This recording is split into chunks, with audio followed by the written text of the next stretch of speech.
Trump rioter in face paint and a horned hat, confronting law enforcement, holding a spear. The man, now identified as Jake Angeli, flaunted the raid in an interview with NBC News, saying the fact that we had a bunch of our traitors in office hunker down, put on their gas masks, and retreat into their underground bunker, I consider that a win. Police say Angeli is a known QAnon conspiracy theorist who has been seen at previous Trump rallies. QAnon is a far-right extremist group that, among other outlandish things, believes Democrats are running a satanic pedophile ring out of this D.C. pizza parlor. Savannah asked President Trump about his stance on QAnon in October. It is this theory that Democrats are a satanic pedophile ring and that you are the savior of that.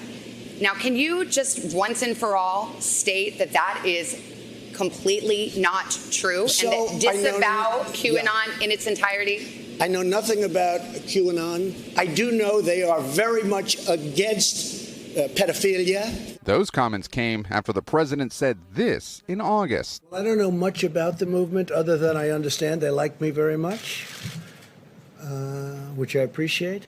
I've heard these are people that love our country. Ashley Babbitt, the woman shot and killed in the riot, was another QAnon follower. The day before, she tweeted, "Nothing will stop us. They can try and try and try, but the storm is here." The storm, a reference to a QAnon fantasy in which Trump punishes Democrats for their supposed misdeeds. Groups like this have a long history in this country of being sort of anti-government and feeling oppressed. When the sitting head of government basically says, yes, you're right, the government is against you, then it's just gasoline on a fire. It all comes amid major concerns about misinformation, social media, and the Republican Party. The social media site Parler gaining popularity among Trump supporters, touting in its guidelines, in no case will Parler decide what content will be removed or filtered.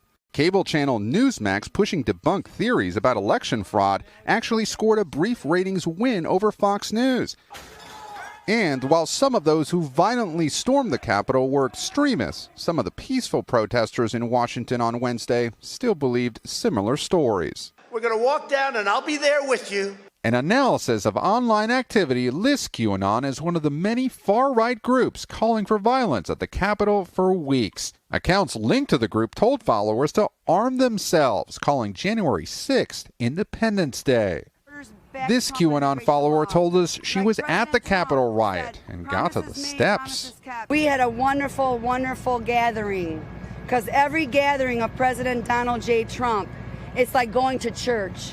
Is QAnon dangerous for the United States? The only reason it's dangerous because the people that are the liars and the thieves from this country, President Trump speaks the way I speak, the truth. This fall, the Department of Homeland Security warned in its annual assessment that domestic violent extremists could mobilize quickly to engage in violence after the 2020 presidential election. The agency calling the groups the most persistent and lethal threat to the homeland. Savannah.